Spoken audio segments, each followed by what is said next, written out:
Բարև ձեզ հարգելի հեռուստադիտողներ, Ֆակտոր TV-ն ուղիղ տեսակապով զրուցելու է անվտանգային քաղաքականության հետազոտական կենտրոնի փորձագետ քաղաքագետ Ռոբերտ Ղևոնդյանի հետ։ Ողջույն, պարոն Ղևոնդյան։ Բարև ձեզ։ Պարոն Ղևոնդյան, վարչապետ Նիկոլ Փաշինյանը հայտարարում է, որ Հայաստանը ա, կարևոր քայլ է որակում Ադրբեջանի իր տարածքով դեպի հայկական տարածք Բեռնեի տարանցման սահմանափակումների վերացումը եւ Հայաստանը իր հերթին պատրաստ է հենց այսօրվանից ապահովել իր տարածքով բեռնատարների տարանցումը Թուրքիայից Ադրբեջան եւ հակառակը ինչ կարծիք ունեք այս զարգացման վերաբերյալ արդյոք Ադրբեջան եւ Թուրքիան վարչապետի այս հակադարձ առաջարկը կընդունեն։ Շատ լավ կլիներ, եթե ընդունեին։ Ես նշեմ, որ դեռևս ամուսնուց 1 տարի առաջ թուրք եւ ադրբեջանցի փորձագետների հետ հանդիպման ժամանակ առաջարկել եմ այսպիսի մի հետաքրքիր փորձ կատարել Թուրքիայից բեռնատարները մտնեն Հայաստան, Մարգարայով ըստ ամենայնի, հետո Բարսելոնա Վրաստան եւ Վրաստանից անցնեն Ադրբեջան, ցույց տալու համար, թե ինչպես կարելի է անվտանգություն ապահովել, որպես տեստային առաջարկ որպես, ընդ որում բավական հետաքրքրել է այս առաջարկը թուրք փորձագետներին, ադրբեջանցիներին եւս, եւ փաստացի այդ Վրաստանը որպես եւս մեկ տարանցիկ երկիր դարձնելը այս պահին պետք է որ գործի Ղազախստանից ծովերը Հայաստան բերելու համար։ Ինչու է սա այսպես աշխատում, որովհետեւ փաստացի հայ-ադրբեջանական սահմանը դեռևս չի գործում եւ քանի դեռ գործընթացները չեն զարգացել այնքան, որ հայ-ադրբեջանական սահմանից մաքսակետ տեղադրվի եւ հնարավոր լինի անմիջապես Հայաստանի եւ Ադրբեջանի միջև անցում կազմակերպել, Վրաստանը կարող է լինել երրորդ տարանցիկ երկիր, ինչպես ղազախական ծովերի դեպքում է։ Ես նշեմ, որ վարչապետը սրա մասին չէր ասում։ Վարչապետը խոսում էր Թուրքիայից Ադրբեջան անմիջապես անցման մասին, այսինքն հայ-ադրբեջանական սահմանի աշխատելու մասին։ Ես գտնում եմ, որ մի փոքր վատատես եմ այս առումով, ես գտնում եմ, որ այս առաջարկը ակնհայտորեն Ադրբեջանը չի ընդունելու, որովհետև Ադրբեջանը այս պահին դեռևս չի համաձայնում հայ-ադրբեջանական սահմանը գործարկել, եւ ըստ ամենայնի չի էլ համաձայնի, քանի դեռ Ադրբեջան-Նախիջևան կապ չունի Ադրբեջանը առաջին հերթին տրիպի միջոցով իհարկե, եւ ստացվում է, որ մոտակա 2 տարիների, քանի որ Հայաստանի իշխանությունները խոսում են 2 տարվա ընթացքում Տրամպի ուղին կառուցելու եւ բացելու մասին, մոտակա 2 տարիների ընթացքում փաստացի Հայաստան-Ադրբեջան սահմանով անցում չի գործելու։ Բայց դրա փոխարեն, ինչպես ասացի, կարող է այդ 1 տարի առաջվա առաջարկի նմանությամբ ինչ-որ բան գործել եւ օրինակ վարչապետը կարող է Թուրքիային առաջարկել նույն բանը՝ Հայաստան, Վրաստան, Ադրբեջան ուղիով տարանցում կազմակերպել եւ հակառակը Ադրբեջանից Վրաստան, Հայաստան, Թուրքիա ուղիով անցում կազմակերպել։ Մեր ուղղների համար մի փոքր պարզաբանում, որպեսզի հասկանալի լինի, թե եթե մտնում է Վրաստան, էլ ինչու պիտի մտնի Հայաստան, ես նշեմ, որ թե երկաթուղային, թե ավտոմոբիլային ճանապարհներով շատ ավելի կարճ, շատ ավելի հարմար է Վրաստանից մտնել Բագրատաշարով Հայաստան, հետո գալ Հայաստանում անցնել իհարկե ավտոմոբիլայինի դեպքում, երկաթուղայինի դեպքում էլ այրում մտնել, հետո գալ Կարս Գյումրի այդ հատվածով մտնել Թուրքիա, իհարկե այստեղ պետք է մենք սրա մասին կարող ենք խոսել այն ժամանակ, երբ վերականգնվի, վերանորոգվի Կարս-Գյումրի հատվածը եւ սկսի աշխատել։ Այս մասով էլ կա որոշակի առաջընթաց, գիտենք, որ Երեք Ռուբինյանը հայտարարեց, որ Հայաստանը եւ Ադրբեջանը համատեղ հանձնաժողով են ստեղծելու, թե արդեն ստեղծել են, որը պետք է Կարս-Գյումրի հատվածի վերականգնման վերաբերյալ արդեն պրակտիկ գործնական առաջարկներ ներկայացնի եւ ես իմ կողմից ավելացնեմ, որ այստեղ շատ կարճ ժամանակում կարելի է հաջողություններ գրանցել Գյումրիից Կարս ճանապարհը այնտեղ 1.5 կիլոմետր է, եթե չեմ սխալվում, որը պետք է վերականգնվի եւ մի այդքան էլ հավանաբար սահմանից դեպի Կարս հատվածը, ինչը կարելի է նույն ամիսների ընթացքում իրականացնել, այնպես որ Թուրքիայից Ադրբեջան Վրաստանով եւ Ադրբեջանից Թուրքիա Վրաստանով բեռնափոխադրումը կարելի է նույնիսկ մոտակա ամիսներին իրականացնել։ Իսկ Հայաստանով ոչ, որովհետև Ադրբեջան դրա փոխարեն Նախիջևանի ճանապարհով անցում է ակնկալում, այո։ Իսկ Հայաստանով ոչ, որովհետև Ադրբեջանը պատրաստ է սահմանը գործարկել այն ժամանակ, ամեն դեպքում բազմաթիվ նման հայտարարություններ, նման խոսակցություններ, ակնարկներ եւ նույնիսկ տեքստով խոսքեր կան, որ Ադրբեջանը պատրաստ է Հայաստան-Ադրբեջան սահմանով անցման մասին խոսել ընդհանուր առմամբ միայն այն ժամանակ,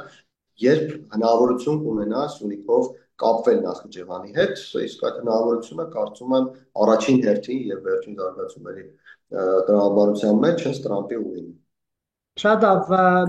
փաստորեն նաև Բայրամովն է խոսել Ադրբեջանի այս քայլի նկատմամբ, ասում է Բաքուն ակնկալում է, որ թրիփ նախագիծը որ առաջ կյանքի կկոչվի, երեք նախագահ Ալիևը հայտարարեց Հայաստան բեռների տարանցման արգելքը վերացնելու մասին, Հայաստանը արդեն կոնկրետ օգուտներ է տեսնում եւ զգում եւ սրանք միայն սկզբնական օգուտներն են եւ ըստ էության խոսում էր, այո, ձեր նշած Ադրբեջանի հիմնական մասի Նախիջևանի միջև անխոչնդոտ կապի անհրաժեշտության մասին, ինչպես նաև ասում է միջին միջանցքի մի մասի բացման առավելությունները կտեսնեն այն մարդիկ, ովքեր Հայաստանում զբաղված են այս նախագծերով, դա առաջնահերթություն կհամարեն։ Իսկ սա կիսակ քայլ է, պարոն Ղևոնդյան, ինչու է Ադրբեջանը այս քայլը անում, չգիտեմ, իշխանությունը ոգևորված սա դարակազմիկ իրադարձություն է համարում, ընդդիմությունը ասում է դա ոչնչի մասին է իրականում։ Ինչ եք դուք տեսնում։ Տեսեք, սա տարանցում է Ադրբեջանի տարածքում, ինչը մեզ շատ-շատ պետք է, Հայաստանի Հանրապետությանը շատ-շատ պետք է։ Մեկ օրինակ բերեմ նորից մեր ունկնդիրների համար, որպեսզի հասկանալի թե ինչի մասին է խոսքը։ Մեկ ավտոմեքենան Չինաստանից Հայաստան այս պահին բերվում է միջինը մոտ 2500 ԱՄՆ դոլար գնով։ Այսինքն, եթե ավտոմեքենան գնել եք Չինաստանում $10,000 դիցուք, ապա Հայաստանի Հանրապետություն այն կհասնի, Գյումրիի մաքսատոմն հասնում է $12,500 արժեքով, որովհետև $2,500 այդ լոգիստիկ ծառայություններ են նստում, մոտավորապես միջին գինը այդքան է։ Եթե բացվում է ուղիղ ճանապարհ Ղազախստանից դեպի Հայաստան Ադրբեջանով, խոսքը Վրաստանով անցման մասին չի, դրա մասին առանձին կանդրադառնամ, ապա այս գումարը կեսից ավելի նվազում է։ Այսինքն մոտավորապես $1000-1100 շրջանակներում է լինում, փաստացի $10,000 արժողությամբ ավտոմեքենա կարող է Չինաստանից Հայաստան հասնելիս դառնալ ոչ թե $12,500, $11,000 գնով, ինչը ակնհայտ առավելություն է Հայաստան ներկրման հետ կապված հարցում եւ ինչը շատ-շատ մեզ պետք է, բայց տեսեք ինչու է սա կես քայլ Ադրբեջանի կողմից, որովհետեւ փաստացի մենք անխոչնդոտ անցում չունենք այս դեպքում։ Ադրբեջանը ցանկանում է անխոչնդոտ անցում, նշանակում որ մտել է Հայաստանի Հանրապետության օրենքներով, դուրս է գալու Հայաստանի Հանրապետությունից Նախիջևան, նորից Հայաստանի Հանրապետության օրենքները պաշտպանելու։ Մենք ունենք իրավիճակ, երբ մեզ համար նախատեսված Հայաստանի Հանրապետության համար նախատեսված բեռը Ադրբեջանի օրենքներով մտնում է Ադրբեջան, բայց Ադրբեջանից Հայաստան դուրս չի գալիս։ Փաստացի Ադրբեջանը խոչընդոտ է ստեղծում Ադրբեջանից Հայաստան դուրս գալու համար եւ ստիպված եք լինում այն բերել Վրաստանի ճանապարհ։ Սա չի կարելի անվանել անխոչընդոտ, որովհետեւ անխոչընդոտ կլինի, եթե Ադրբեջանի օրենքները պահպանելով դուրս բերենք այնտեղ, որտեղ մեզ պետք է։ Իսկ մեզ պետք է Հայաստանի Հանրապետություն դուրս բերել։ Ես կարծում եմ, որ այս կես քայլը կամբողջանա այն ժամանակ, երբ դրա մասին էլ խոսեցի, երբ Ադրբեջանը կարողանա կապվել Նախիջևանի հետ եւ Տրամպի ուղին իրականություն դառնա։ Այո, Բայրամովի խոսքին ես համաձայն եմ, Ադրբեջանում սպասում են, բայց ես նշեմ, որ Հայաստանի Հանրապետությունում եւս մենք որպես Հայաստանի Հանրապետության քաղաքացիներ սպասում ենք Տրամպի ուղու արագ գործարկմանը, որովհետեւ ինչքան ավելի արագ այն գործարկվի, այնքան ավելի ձեռնտու է դա Հայաստանի Հանրապետությանը։ Իհարկե շահավետ է նաեւ Ադրբեջանի համար։ Ոչ ոք չի ասում, որ պետք է լինի այնպիսի շահ, որը հակասի Ադրբեջանի շահերին։ Այս դեպքում Ադրբեջանի եւ Հայաստանի շահերը համընկնում են։ Ինչու է Հայաստանի համար Ադրբեջանը մի կողմ տոնենք, ինչու է Հայաստանի համար շատ կարևոր հնարավորինս արագ գործարկել Տրամպի ուղին, որովհետև տեսեք, խոսում ենք Կարս-Գյումրի երկաթուղու մասին։ Զուգահեռաբար Թուրքիան հայտարարում է Կարս-Նախիջևան երկաթուղու կառուցման մասին։ Ես նշեմ, եթե հանկարծ Կարս-Նախիջևան երկաթուղին կառուցվի ավելի արագ, քան կգործարկվի կամ քան կվերականգնվի Գյումրի Կարս հատվածը, ապա ես ստիպված կլինեմ արձանագրել, որ Հայաստանի Հանրապետությունում մենք, որպես Հայաստանի Հանրապետության քաղաքացիներ, որպես Հայաստանի Հանրապետության իշխանություն ձևավորող ժողովուրդ, բանի պետք չենք։ Ինչու՞, որովհետև Կարս Նախիջևան երկաթուղին կառուցելը 8-ից 10 տարի ամենակիչը տևելու է, այնտեղ լուրջ աշխարհագրական խնդիրներ կան եւ այլն, իսկ Գյումրի Կարս հատվածը կարելի է ամիսների ընթացքում կառուցել, իսկ մյուս կողմից Կարս Նախիջևան երկաթուղու կառուցելու դեպքում Գյումրի Կարս հատվածը որևէ մեկին պետք չի լինի։ Տեսեք, թե ինչքան կարևոր է մեզ համար արագ Տրամպի ուղին բացել, որպեսզի հետագայում այն կապել Երաս-Գյումրի Կարս հատվածին, մինչև Թուրքիան կհասցնի Կարս Նախիջևան երկաթուղի կառուցել։ Հայաստանի իշխանությունները հայտարարում են, որ 2 տարիների ընթացքում Տրամպի ուղին հնարավոր է իրականություն դարձնել։ Թող 2 տարի չլինի, թող 3 տարի լինի, բայց 8 տարին, 10 տարին որտեղ, 2-3 տարին որտեղ։ Այստեղ Հայաստանի իշխանությունների եւ մեր բոլորիս, որպես Հայաստանի պետության քաղաքացիներ, շատ արագ, շատ արդյունավետ աշխատանքի կարիք կա, որպեսզի մենք հասցնենք, Հայաստանի պետության շահերի մասին եմ խոսում, հասցնենք Տրամպի ուղին բերել կապել Երաս-Գյումրի հատվածի հետ։ Դրանից հետո շատ հավանական է, որ Թուրքիան կիսաթողնի կամ չկառուցի կամ կարող է մինչև այդ էլ սկսած չլինի Կարս Նախիջևան հատվածը։ Հնարավոր է, որ Թուրքիան շատ ցանկանա դա կառուցել, բայց արտասահմանյան դոնորները, Ասիայի զարգացման բանկը, Ճապոնական բանկը եւ այլն, այն դոնորները, որոնք գումարներ են տալիս, նրանք այլևս գումարներ չհատկացնեն, քանի որ շատ ավելի էժան է, ես նշել, կարգով ավելի էժան է, տասնյակ անգամներ ավելի էժան է վերակառուցել Երաս-Գյումրի հատվածը եւ այդ ամբողջ բեռները տեղափոխել այդ հատվածով։ Այսինքն մեզ պետք է առաջին հերթին մենք մեր տնային աշխատանքն անենք, Տրամպի ուղին կառուցենք, աշխատեցնենք, Գյումրի Կարսը վերականգնենք, Երասկից դեպի Նախիջևան հատվածը վերականգնենք, արդիականացնենք եւ սկսենք բաց թողնել այդ տեղով բեռները, որից հետո նոր մենք կտեսնենք, թե ինչ է տեղի ունենում Կարս Նախիջևան հատվածի հետ եւ կփորձենք ինչու ոչ Հայաստանի Հանրապետությունը պետք է փորձի բացասական ազդեցություն ունենալ Կարս Նախիջևան հատվածում երկաթգծի կառուցման վրա, գուցե նաեւ հաջողության հասնել։ Շատ լավ, ներքաղաքական հարցերից էլ խոսենք, եւ արդյոք ճիշտ է քաղաքական հարց համարել շողակաթ հեռուստաընկերությանը հանրային հեռարձակողների ցանկից հեռացնելու իշխանական падգամավորների որոշումը եւ այս գործողությունը փաստորեն պարոն Ղևոնդյան ազգային ժողովում է տեսալսողական մեդիայի մասին օրենքը եւ այն առաջին ընթերցմամբ ընդունվել է քանի որ Տեր Արամը փաստորեն կարգալույծ է արվել, կալանավորված են հոգևորականներ, Արագածոտնի թեմի ներկայացուցիչներ, արդյոք սա քաղաքական հետապնդում չէ իշխանությունների կողմից այլընտրանքային լրատվամիջոցի նկատմամբ, որը այո, եկեղեցուն է հարում եւ կաթողիկոսն է, այսպես սեփականատեր այդ ՍՊ-ի, բայց նաև այն հոգևոր մշակութային ֆունկցիա էր կատարում եւ սա ինչ որ վրեժխնդրության ակտ չէր ստացվում է իշխանության կողմից։ Ես ձեր հարցի մեջ մի քանի շերտ նկատեցի, առանձին կանդրադառնամ, որովհետեւ կան խնդիրներ, որոնք իհարկե հարակից են, բայց ամբողջությամբ մեկը մյուսով չեն ներառվում։ Նախ շողակաթ հեռուստաընկերության հետ կապված կարծում եմ սա իրավական հարց է, հեռուստաընկերությունը ունի որոշակի պարտավորություններ եւ այդ պարտավորությունների շրջանակներում պետք է լրատվություն մատուցի, ընդ որում ես նշեմ, որ նմանատիպ խնդիրներ առաջացել են նաև այլ հեռուստաընկերությունների դեպքում, որոնք ինչ չափանիշներին չեն համապատասխանել եւ այդ հեռուստաընկերությունները տարբեր դեպքերում տարբեր պատիժների են արժանացել։ Շողակաթ հեռուստաընկերությունը եւս, ինչքան որ ես ճիշտ ասած չեմ հանդիսանում այդ հեռուստաընկերության տրտված տեղեկատվության սպառող, բայց ինչքան որ ես հասկանում եմ, շողակաթ հեռուստաընկերությունը լայնորեն լուսաբանել է անդիմադիր գործունեությունը, անդիմադիր դրսևորումները եւ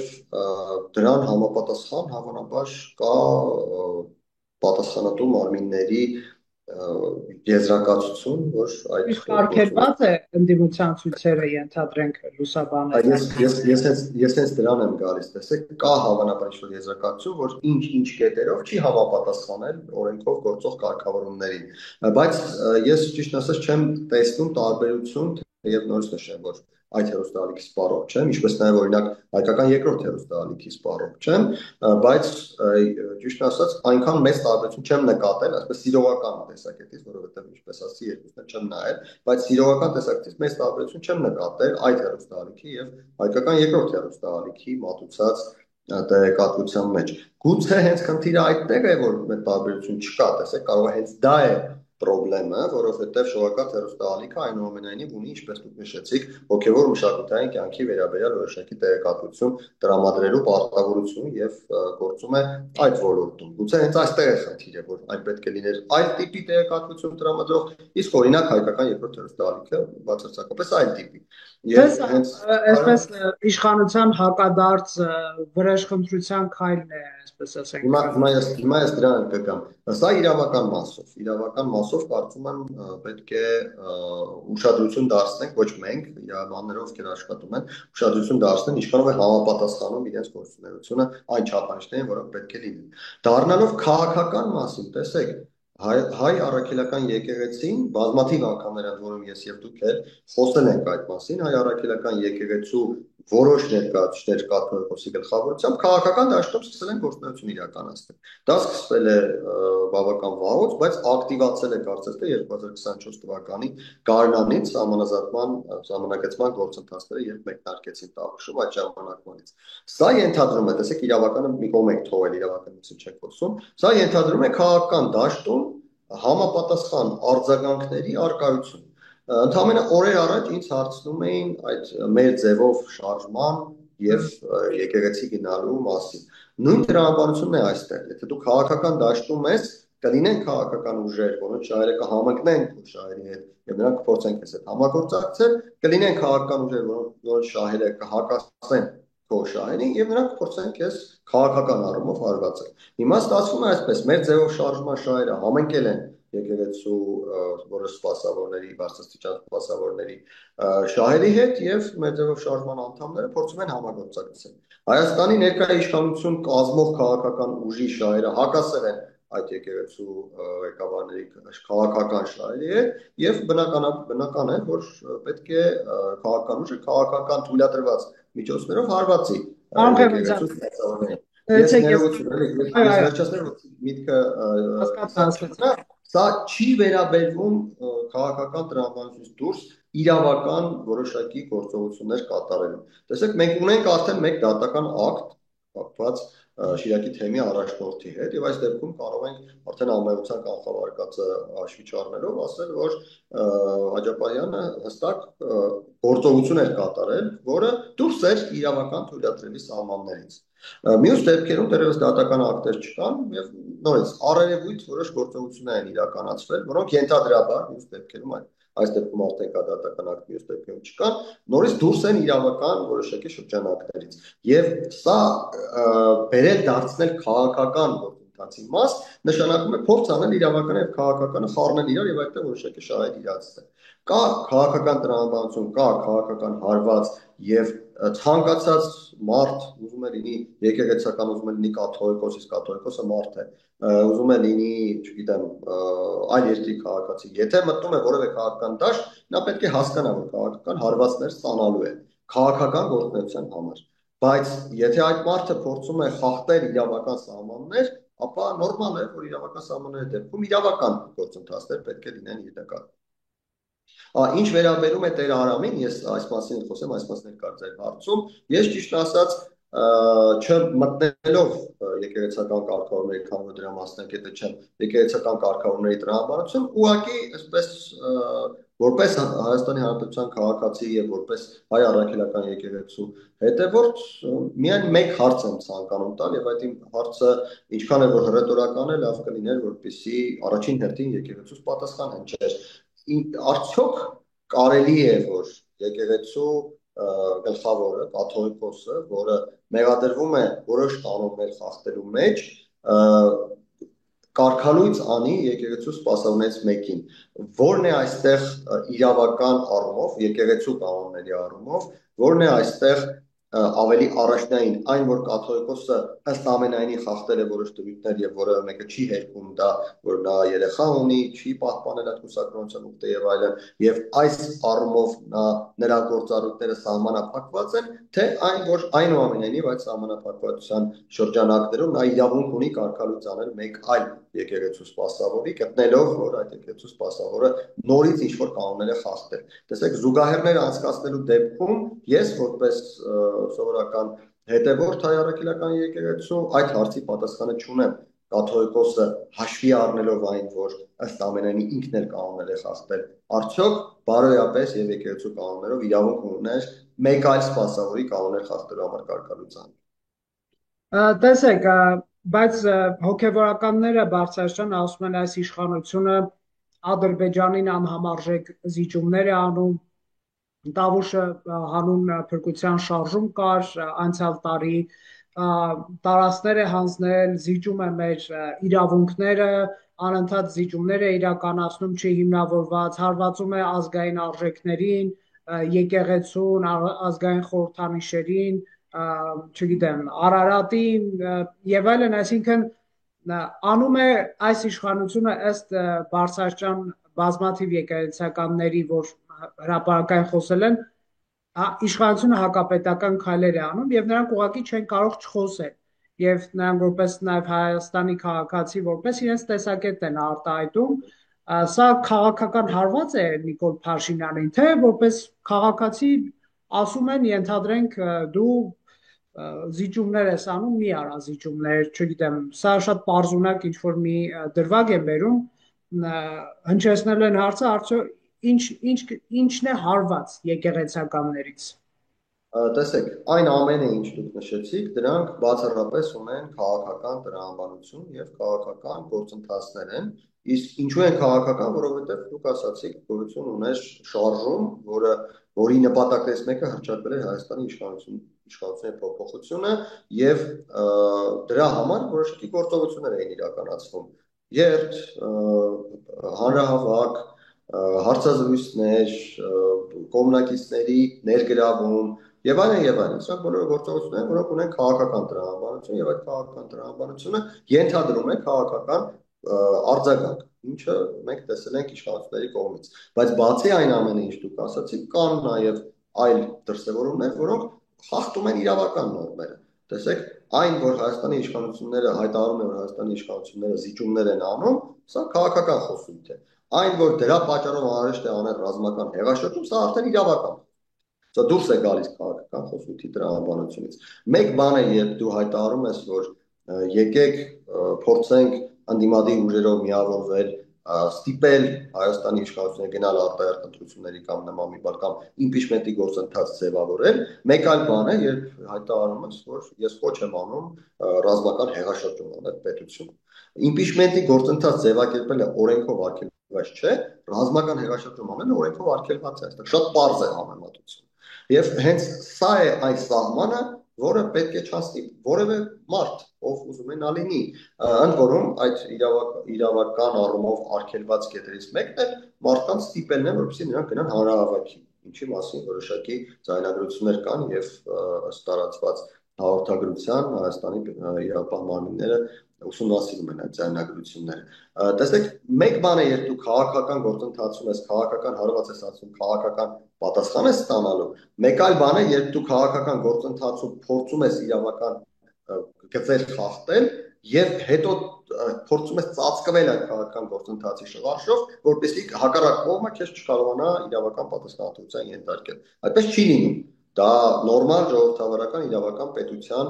մեջ գործունեություն չէ։ Իրավական պետությունը հնարավորություն է տալիս քաղաքացիական անհնազանդության, բայց հնարավորություն չի տալիս ռազմական հեղաշրջման կոչ անելը։ Եվ սա, այսպես ասենք, միայն Հայաստանի հատուկ չէ։ Սա այսպես է աշխարհի բոլոր նույնիսկ ամենազարգացած պետությունները։ Բայց կաթողիկոսը ինչ մեղավոր է, որ Միքայել arczepiskopos Աջապահյանը նման կոչ է հնչեցրել եթերում մի քանի անգամ տարբեր առիթներով, այսինքն այդպիսի խոսույթ է կիրառել կամ որ Բագրատ arczepiskopos Գալստանյանը ըստ իրավապահների ահաբեկչական գործողությունները ծրագրել, ինչ կապ ունի կաթողիկոսը այս ամենի հետ։ Ես չեմ կարծում, որ խոսին են հասցվում։ Ահա, տեսեք, դուք նշում եք կաթողիկոսը ինչ մեղավոր է, ես համաձայն եմ, կաթողիկոսը ըստ ամենայնի օրենքի առջև մեղավոր չէ, եւ հենց դրա համար կաթողիկոսը բանտարկված չէ, իսկ Միքայել Աջապահյանը եւ Բագրատ Գալստյանը բանտարկված են, որովհետեւ իրենք արել են գործողություններ, կաթողիկոսը նման գործողություններ չի արել, ոչ ահաբեկչություն է ծրագրավորել, ոչ էլ կոչ է արել ռազմական հեղաշրջման։ Ես նշեցի, որ կա ձայնագրություն, որտեղ երկրորդ մարդը ասում է, որ կաթողիկոսը պարտադրել է իրեն իր մոր հետ միասին գնալ մասնակցել ուրեմն հանրահավաքի, իհարկե սա ուսումնասիրում են։ Եթե հաստատվի, որ նման բան կա, ապա կաթողիկոսի մեղքը այստեղ կլինի, չհաստատվի չի լինի։ Այստեղ կա մեկ այլ ուրեմն արդեն բարոյական հարթությունում ենթադրվող գործողություն, եւ այդ գործողությունը վերաբերում է կաթողիկոսի կողմից այն մարդկանց նկատմամբ վերաբերմունքին, ովքեր փաստացի օրենքը խախտել են եւ օրենքը խախտելու արդյունքում այսօր գտնվում են բանտարկության մեջ, դա այն է, որ կաթողիկոսը օրինակ կարգալույծ է անում Տեր Արամին, որը հայտնել է, որ իրեն ինչ-որ բան են պարտադրել, բայց կարգալույծ չի անում նույն Միքայել Աջապահյանին, որը փաստացի օրենք է խախտել։ Կարգալույծ չի անում Բագրատ Գարստանյանին, որը ըստ որոշումների, եթե հաստատվի, եթե դատական ակտ լինի, եւս օրենք է խախտել։ Եվ այստեղ իրավացիորեն որպես Հայաստանի Հանրապետության քաղաքացի նորից եւ որպես հայ առաքելական եկեղեցու հետեւող հարցեր են առաջանում կաթողիկոսին, ինչ սանդղակով է գնահատվում մարդու մեղավորությունը, որպեսզի նա կարգալույց արվի կամ չարվի, այսինքն սանդղակը այստեղ ինչ որ բանի մասին հայտարարելն է, իսկ ուր մնաց Հայաստանի Հանրապետության օրենքը, ուր մնաց Հայաստանի Հանրապետության անվտանգությունը։ Գիտեք ինչու ձեր նշած հոգևորականներին Բարձրաստիճան Միքայել եւ Բագրատ arczepiskopos-ները կարգալույց չեն անում, որովհետեւ դա իշխանության կողմից հակաեկեղեցական արշավի դրսևորում է, ինչպես նաեւ Սամվել Կարապետյանի կալանավորումը, այսինքն այդ մեղադրանքների հիմքերը ըստ Մայրաթորի ներկա ղեկավարության անհիմն են, դրանք մտածածին են եւ հորինված են ըստ էության եւ իշխանությունը սա ընդհանուր այս արշավի մաս է դա իրագործում, ոչ թե դրանք օբյեկտիվ փաստ են, այդ փաստերը, որ ներկայացնում են իրավաբանները, անարժանահավատ են Մայրաթորի համար, պարոն Ղևոնդյան։ Եկեք այսպես ասենք, էլի, ցանկացած պետությունում ցանկացած մեկը կարող է ունենալ իր կարծիքը, եւ այդ ցանկացած մեկը կարող է լինել մարդ, կարող է լինել կազմակերպություն, կարող է լինել նույնիսկ կառավարություն, բայց որպեսզի բոլոր կողմերը ի վերջո հանգեն ընդհանուր կարծիքի, պետությունները ստեղծել են այնպիսի մի ինստիտուտ, ինչպիսին դատական համակարգն է։